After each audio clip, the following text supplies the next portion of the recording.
জায়গা বুঝা থ্রেড দেওয়া দরকার। আর যদি ভুল জায়গায় ভুল টাইমে ভুল কোনো কথা বলে এভাবেই জবাব দিতে হবে। আরো এক ভালো খবর নিয়ে এসেছি আপনাদের জন্য। অন্তরটা শান্তি হয়ে গেছে। এত বড় একটা শিক্ষা হয়েছে, এত বড় শিক্ষা যেটা বলার ভাষা না।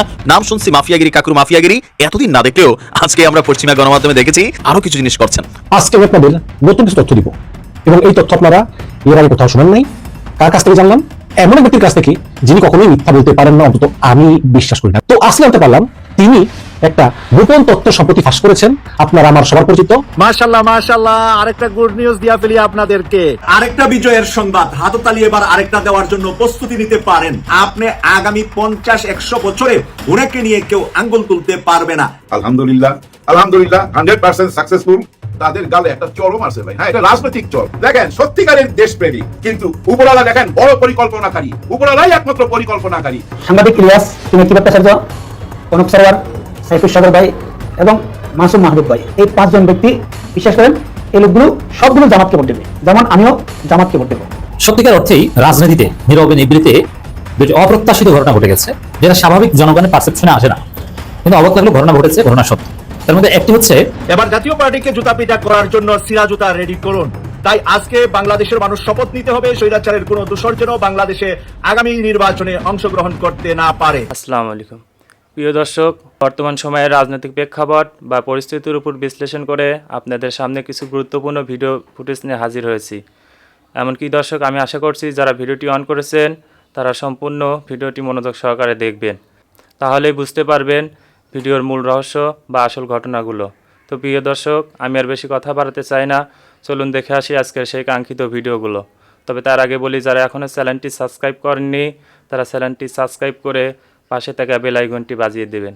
আর যারা ইতিমধ্যে সাবস্ক্রাইব করে রেখেছেন তাদেরকে অসংখ্য ধন্যবাদ। তো চলুন দর্শক, একটা লাইক দিয়ে আমরা ধারাবাহিকভাবে সকল ভিডিওর বিস্তারিত আলোচনা দেখে আসি। আজকে আমি আপনাদের নতুন কিছু তথ্য দিব এবং এই তথ্য আপনারা এর আগে কোথাও শোনেন নাই। সুতরাং দয়া করে পুরো ভিডিওটা দেখুন। দেখুন, শেখ হাসিনা যখন একের পর এক ডক্টর ইউনূসকে মিথ্যা মামলায় ফাঁসাচ্ছিলেন, ডক্টর ইউনূস বৃদ্ধ বয়সে সেই 8তলা আদালত ভবনে সিঁড়ি ভেঙে ভেঙে অনেক কষ্ট করে উঠতেন এবং একের পর এক মামলায় হাজিরা দিতে ক্লান্ত হয়ে পড়েছিলেন। তারপরেও কিন্তু ইউনূস শেখ হাসিনার বিরুদ্ধে সরাসরি কোনো কথা বলেননি। মাঝে মধ্যে বলতেন যে আমার উপরে এক দেবীর অভিশাপ ভর করেছে। তখন আমরা খুব রাগান্বিত হতাম যে ওনার মতো একজন আন্তর্জাতিক খ্যাতিসম্পন্ন মানুষ, উনি কখনোই শেখ হাসিনার অপারেশনের বিরুদ্ধে কোনো কথা বলেননি। এখন যে লোকটাকে বৃদ্ধ বয়সে আদালতের দ্বারা দ্বারা ঘুরাচ্ছে, তাও তিনি সরাসরি শেখ হাসিনার বিরুদ্ধে কথা বলেন না, বলেন যে এক দেবীর অভিশাপ ভর করেছে।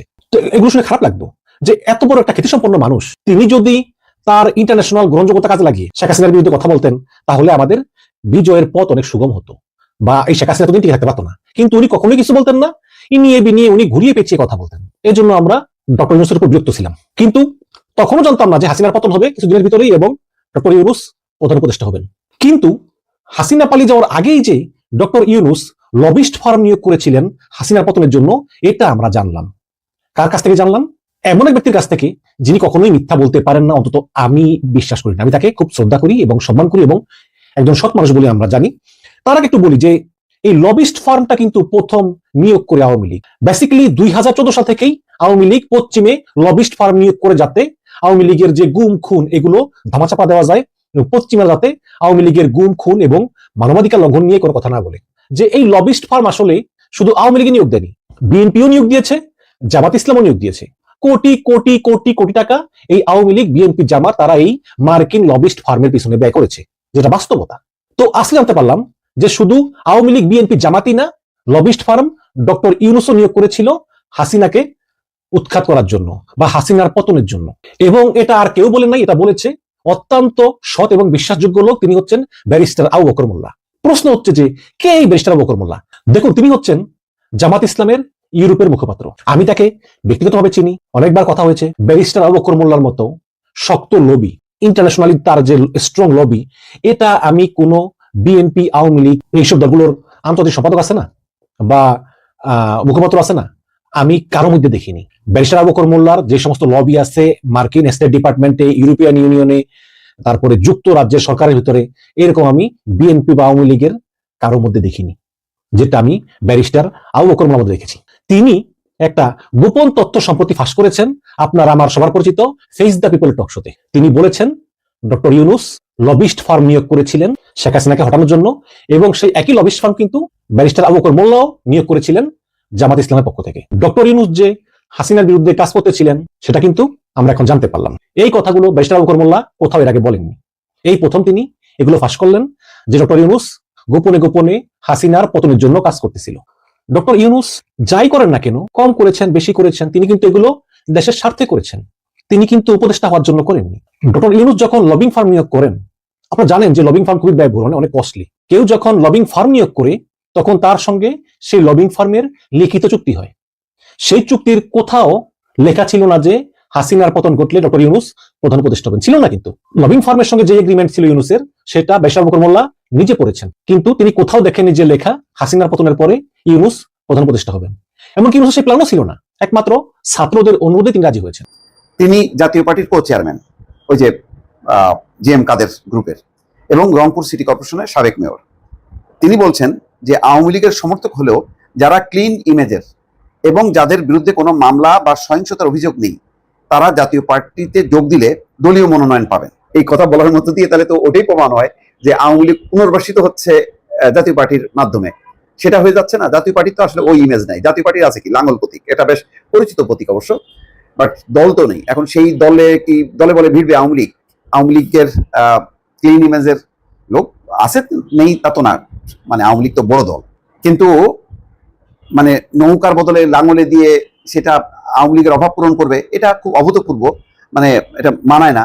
আর ভাড়া করা লোক দিয়ে জাতীয় পার্টি তার দলটা দাঁড়া করাবে, মানে বা আওয়ামী লীগের জন্য এখন কাজ করবে, এরকম স্যাক্রিফাইস করবে, কেমন জানি গোলমাল। আবার অবিশ্বাসও করা যাচ্ছে না, কারণ আওয়ামী লীগ তো কৌশলে যেভাবে হোক না কেন তারা একটা পজিশন নিতে চাইবে, এবং সত্যি সত্যি যদি তারা না পায়, যেমন ধরেন পাকিস্তানে কি হয়েছিল, পাকিস্তানে হয়েছিল পিটিআইয়ের প্রতীক বাদ দেওয়ার পর তারা প্রতীক নিয়ে নির্বাচন করতে পারলো না, সব স্বতন্ত্র হিসেবে দাঁড়ালো। তা আমার কথা হলো, সব জাতীয় পার্টিতে লাঙ্গল প্রতীক নিয়ে দাঁড়াবে কেন? স্বতন্ত্র হিসেবে যদি তারা নির্বাচন করে, তো পরে তো একটা স্কোপ থাকে যে সে আওয়ামী লীগের জয়েন করবে, বা স্বতন্ত্ররা মিলে একটা গ্রুপ করবে, গ্রুপ করে তারা আওয়ামী লীগের পারপাস সার্ভ করবে। জাতীয় পার্টিতে ঢুকলে জাতীয় পার্টির মধ্যে ঢুকে আওয়ামী লীগ করে চিৎকার করবে, শেখ হাসিনা করে, এটা হবে কিনা? সে জাতীয় পার্টি কোথায় থাকবে, আর আওয়ামী লীগও বা কি থাকবে? এইটা আমার ধারণা যে উনি মানে একটা জাস্ট বললো আর কি, যে আওয়ামী লীগের, কারণ তাদের তো আসলে দলটা দেউলিয়া হয়ে গেছে, দলে তো লোকজন নাই। কারণ আওয়ামী লীগের লোকজন আছে, দ্বিতীয় তৃতীয় শ্রেণীর লোকও আছে, তো তারা দাঁড়াবে, বলবে যে ভাই আমি কিন্তু ওই নৌকার, কিন্তু আপাতত আমাকে লাঙলে দাও। এটা গোলমেল একটা হিসাব, এটা হিসাব না।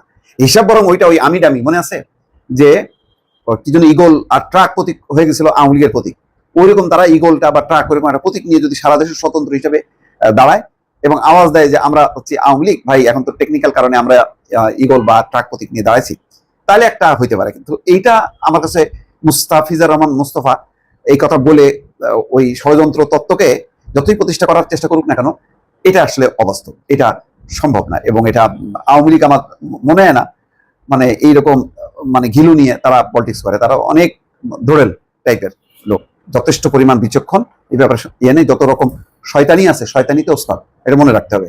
আওয়ামী লীগ এদের মাথার মধ্যে যে কত রকম প্যাচ আছে এটা কেউ বলতে পারবে না।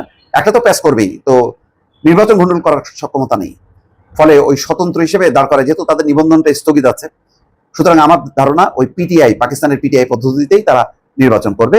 এর বাইরে অন্য কোনো কৌশলে যাবে কিনা সেটা তারা জানে, কিন্তু আমার মাথা এর বেশি কাজ করে না।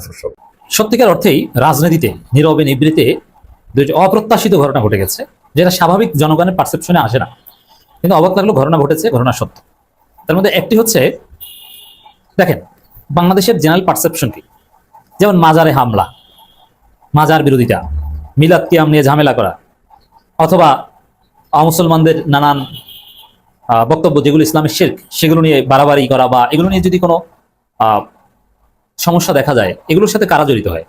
হেফাজত, তৌহিদি জনতা, এটি তো জেনারেল পারসেপশন। যেমন মাজারের বিরুদ্ধে কারা? কওমি হেফাজত আহলে হাদিস, এরা হচ্ছে মাজারের বিরুদ্ধে। এরা যেমন কওমি বক্তা, আহলে হাদিসের বক্তা, মাজার ভেঙে দাও, উঁচু কবরগুলো মাটির সাথে মিশিয়ে দাও, সমান করে দাও, এটা হচ্ছে তাদের স্কুল অফ থট। এটি বাস্তবতা, এটি হওয়ার কথা। তো এগুলো আওয়ামী লীগ বিএনপির কোনো সাবজেক্ট না। আওয়ামী লীগ বিএনপির সাবজেক্ট কি? যেমন জিয়াউর রহমানের দিকে তাকান, জিয়াউর রহমানের ফিলোসফি কি ছিল?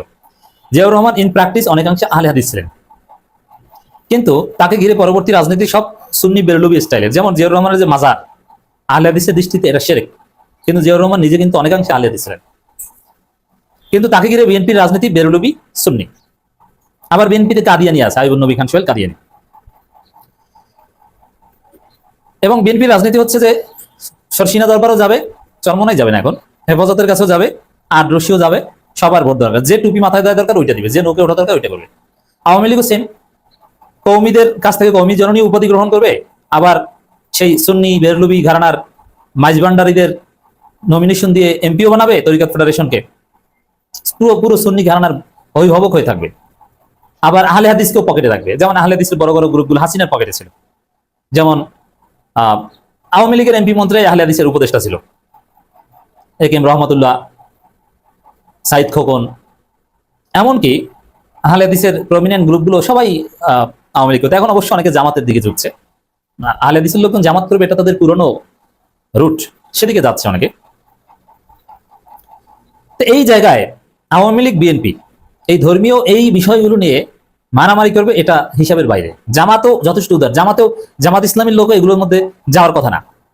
যেমন মাজার ভাঙতে কখনো জামাত যাবে না, জামাত মাজার বিশ্বাস করে না, কিন্তু তাদের স্বাধীনতা বিশ্বাস করে। উঁচু কবরে বিশ্বাস করে না, কিন্তু তাদের স্বাধীনতা বিশ্বাস করে। বরং জামাত এক্ষেত্রে অনেকটা ইনক্লুসিভ। জামাতের মধ্যে আহলে হাদিস আছে, সুন্নিও আছে, কৌমিও আছে, দেওবন্দিও আছে, এমনকি বেরলবি অনেকে জামাত করে, এরকমও আছে চট্টগ্রাম অঞ্চলে। একদম কট্টর সুন্নি বেরলবি, কিন্তু জামাত ইসলামীর ভোটার। এমনকি জামাতের অনেক নেতারা একদম দাঁড়িয়ে ইয়ানবী সালাম আলাইকে মিলাদ করে, আবার জামাতের নায়েবে আমির আমির, এরা আহলে হাদিস স্টাইলের। এই জামাতের মধ্যে এই ইনক্লুসিভিটি বা প্লুরালিজম আছে। তাহলে এই ধর্মীয় কেন্দ্রিক মারামারি এগুলো করার কথা হেফাজতিদের এবং আহলে হাদিসের, কাদের সাথে? বেরলবি সুন্নিদের সাথে। কিন্তু আমরা কি দেখি বাস্তব কথা, যে এগুলোর সাথে জড়িত থাকে বিএনপি আওয়ামী লীগ। সেই রামুর বৌদ্ধ মন্দির, আরো হিন্দুদের উপর হামলা, এই যে আমাদের হাসিনা কি পারসেপশন তৈরি করেছে। অসাম্প্রদায়িক হচ্ছে বিএনপি আওয়ামী লীগ, আর সাম্প্রদায়িক হচ্ছে জামাত হেফাজত। কিন্তু নাসিরনগরে হিন্দুদের উপর হামলা, ব্রাহ্মণবাড়িয়ায় হিন্দুদের উপর হামলা, কিংবা সেই রামু বৌদ্ধ মন্দিরে হামলা, ঘুরে ফিরে দেখা যায় এগুলোর সাথে জড়িত আওয়ামী লীগ বিএনপি। তো এটা অবিশ্বাস্য বা অপ্রত্যাশিত মনে হয় যে এই ধরনের হামলা বা এইসব কর্মকাণ্ডের সাথে আওয়ামী লীগ বিএনপি জড়িত থাকবে, কিন্তু না, এটাই সত্য। এরকমই আরেকটা ঘটনা ঘটেছে। আপনারা জানেন যে নুরব পাগলার বা একজন বেদাতি কিংবা ওই সুন্নি ঘরানার অথবা এই কাদিয়ানি ঘরানার নিজেকে ইমাম মাহাদি দাবি করে, এরকম যে হোক একটা বিতর্কিত school of thought, what ever, এটা তার অধিকার। এরকম একজন লোকের মাজারে হামলা করেছে, তার লাশ উঠিয়ে পুড়িয়ে দিয়েছে, যেটা বর্বরতা, যেটা মারাত্মক। ইসলাম এটা সমর্থন করে না।